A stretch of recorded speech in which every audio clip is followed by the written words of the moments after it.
Здраво, јас се викам Даниела Ристова, наставник сум по географија во Основното училиште Георги Сугарев во Битола.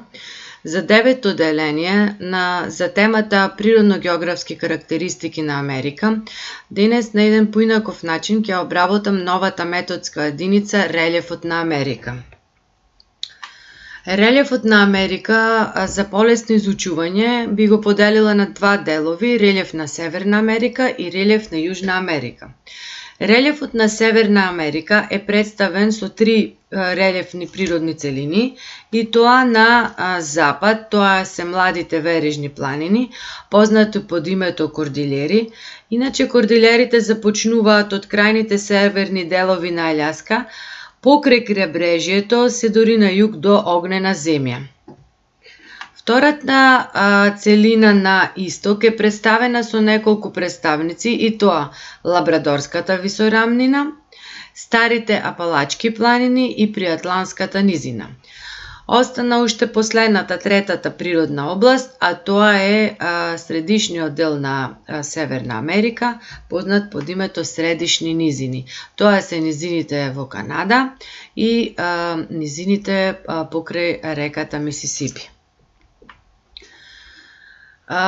Доколку го увидите ова бројче број 1, значи секоја целина ја означувам со бројка, значи сега ќе зборувам за првата целина на млади верижни планини и ќе укажам за постоењето на дека оваа верига е составена од повеќе планини и тоа Карпести планини со врвот Алберт, Аљаски планини со врвот Мекинли или Денали, исто така приморски планини, големиот басен и други релјефни облици. И да повториме. Постојат три релјефни облици во Северна Америка и тоа на запад млади верижни планини, кордилери и висорамнини, потоа на исток стари грамадни планини, висорамнина и низини и исто така во третата област е средишни низини, а како најинтересен представник е Мисисипската низина. Во првата област на млади верижни планини ги спомнавме Карпестите планини. Нивниот врв е висок 4399 метри и се вика Алберт. На оваа фотографија со зелена боја е означено искачувањето на експедиции до врвот Алберт. Што поседува овој врв? Значи и целата планина. Тоа се минерали, како бакар, сребро, злато, цинк и останато, меѓутоа луѓето планините ги користат за кампување, рибарење, возење велосипеди, скијање, сноубординг. Доколку забележите линк до некоја планина или национален парк, тоа е линк до YouTube конекција до некои интересни факти поврзани со Карпестите планини. Значи, тоа е видеозапис. Национален парк Йелоустоун. Националниот парк Йелоустоун се наоѓа на картата на Северна Америка во овој дел. Тој е огромен предел во кој што има многобројни езера, кањони, реки, гејзери, тоа се извори на топла вода, меѓутоа најинтересно е постоењето на супервулкан. Неговата калдера е со должина од 72 км и широчина од 45 км. Неговата последна силна ерупција била пред 640.000 години и научниците се преплашени од неговата идна ерупција која што веќе касни. Ерупцијата, доколку би се случила, ќе има страшни последици, а тоа се гледа на оваа тука карта на која што се исцртани ризичните зони за Америка, меѓутоа не значи дека и остатокот од светот ќе биде поштеден од тоа случување. Во првата целина на млади планини се истакнуваат и Аљаските планини. Зошто ги спомнувам нив? Затоа што тука се наоѓа највисокиот врв во Северна Америка, а тоа е Денали или до 2015 година го нарекува Мекинли. Тој има височина од 6194 метри и се наоѓа во овој дел тука кај Аљаска. поточно овде кај ова триаголниче жолто. Исто и за оваа планина имате линк. Веќе се сменува бројчето, значи број 2, ова е тој источен дел, кај што представници се повеќе стари карпи или стари планини и висорамнини. Како представник јас би ги спомнала Апалачките планини, тоа се стари планини кои настанале пред 500 милиони години, долги се 2000 километри, нивната просечна висина е околу 2000 метри, највисокиот врв му се вика Михел, 2037 метри. Нешто понизок од нашата планина, баба планина, која е 2601 метар. Што поседуваат овие планини? Овие планини поседуваат енергенси како што се јагленот, и тоа не било кој јаглен, туку антрацитот, кој што е висококалоричен јаглен, а исто така од 1859 година веќе започнуваат почетоците на нафтоносната индустрија, односно овие простори почнуваат да ја искористуваат и нафтата како енергенс. И веќе стигнуваме до третиот дел од релефот на Северна Америка, тоа е пределот на низините, а јас би се задржала се повеќе за Мисисипската низина, бидејќи канадските низини се во предели со поларна и субполарна клима и тие се богати пред се со шумски комплекси кои што би се искористиле за шумарство, за градежнички работи, греди и така натаму. Меѓутоа овој дел од низини кои што се наоѓаат по течението на реката Мисисипи се користат во рамките на стопанството, односно најчесто во минатото тоа биле низини каде што се одгледувал памукот, а знаете дека памукот придонел на овие простори да се насели црнечко население и да се развие робовладетелство кое што долг период овие луѓе ќе ги запоследни да работат на тие плантажи на памук, но имаме среќа целото човештво што тие луѓе се извојувале за својата победа и сега се слободни граѓани на Америка. Прашања за проверка на стекнатото знаење.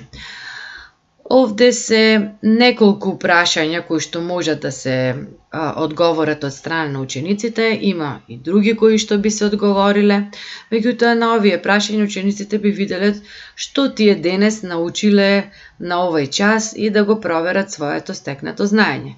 Во долниот дел на овој слайд испишан е линк кој што доколку би се внесил и изиграл, тоа е веќе квиз за релеф и брегова разгранатост. Значи не е само за релеф, него има и прашања, односно податоци кои што треба да се погодуваат, а се поврзани со бреговата разгранатост на Северна Америка.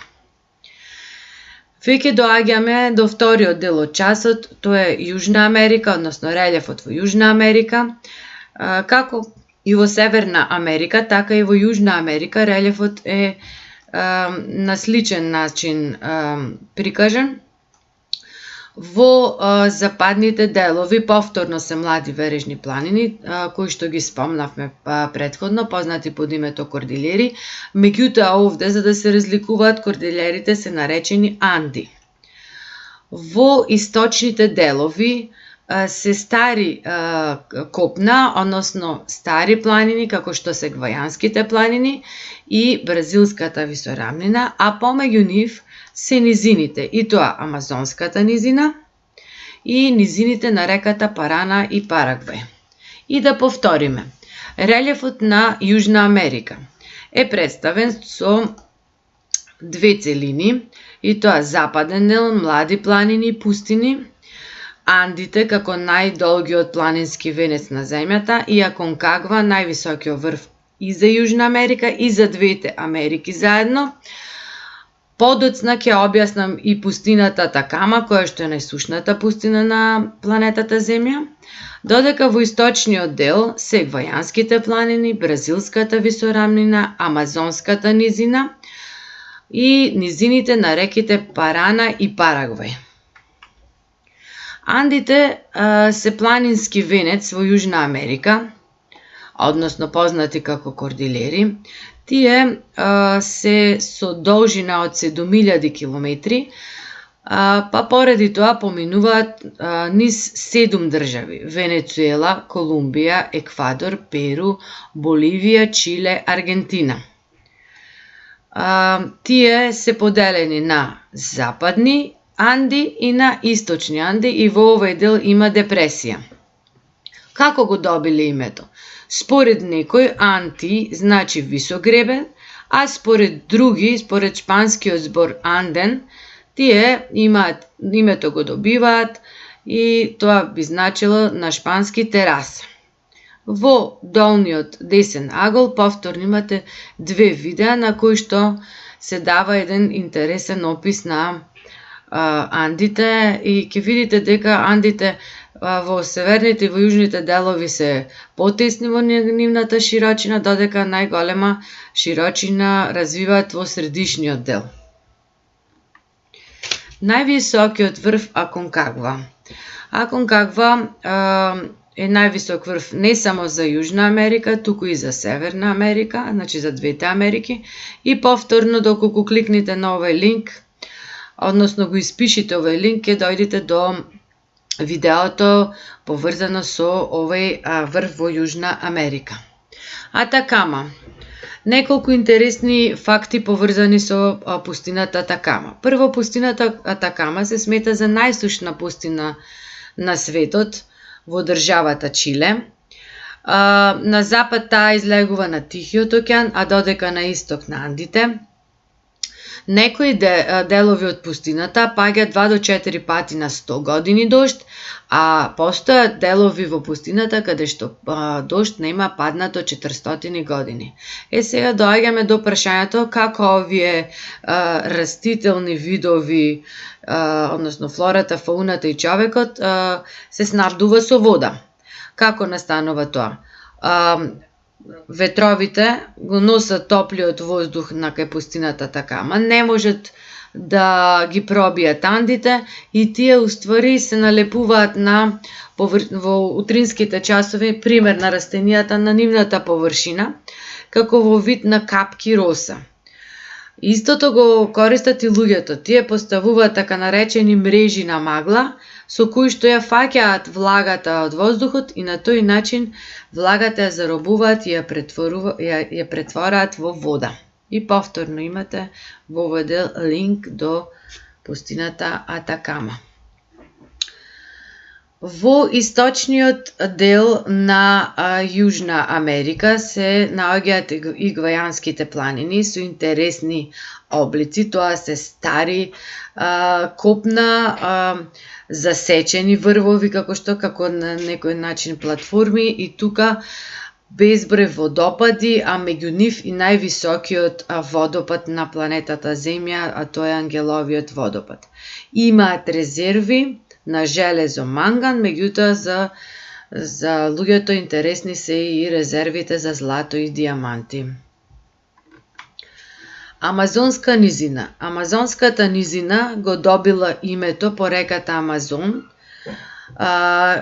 Сите овие рекички и самата река Амазон го представуваат најголемиот басен на река во светот, а околу реката, ова што го гледате на оваа горна фотографија, тоа се дождовните шуми, познати под името селваси, меѓутоа кај нас во светот се познати и како белите дробови на планетата Земја, односно местото од каде што ние добиваме не само големи количини на кислород, него таму е еден огромен растителен и животински свет, дури дел од нив не е ни дооткриен.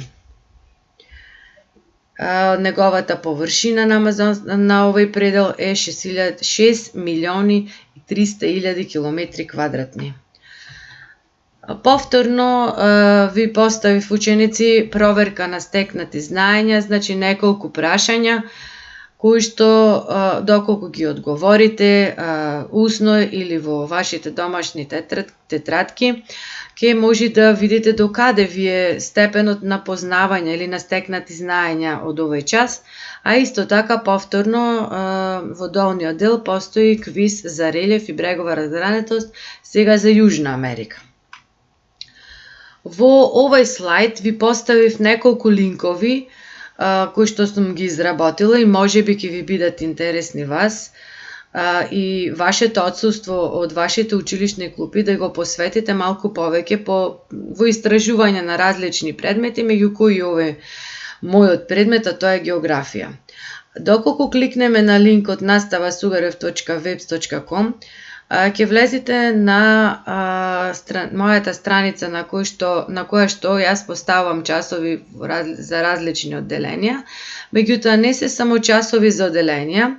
Во случајот еве ќе ви отворам за 9 одделенија и наведени се неколку методски единици, ова се за Африка, меѓутоа еве повторно има и методски единици кои што сега ќе ги учевте, да речем на некој начин, и после секоја методска единица постои квиз, например, еве ќе ви отворам како да видите личи квиз на нема карта за релјеф и брегова разгранетост. Само го пуштате квизот, даден ви е поимот кој што треба да го барате и вие го барате и доколку е точен се означува со зелена боја. Исто така, секој од овие линкови се дадени интересни факти поврзани со географијата и кои што можеби ќе ви бидат интересни во овој период дори сте во домашни услови. Ви благодарам на посветеното време и чао!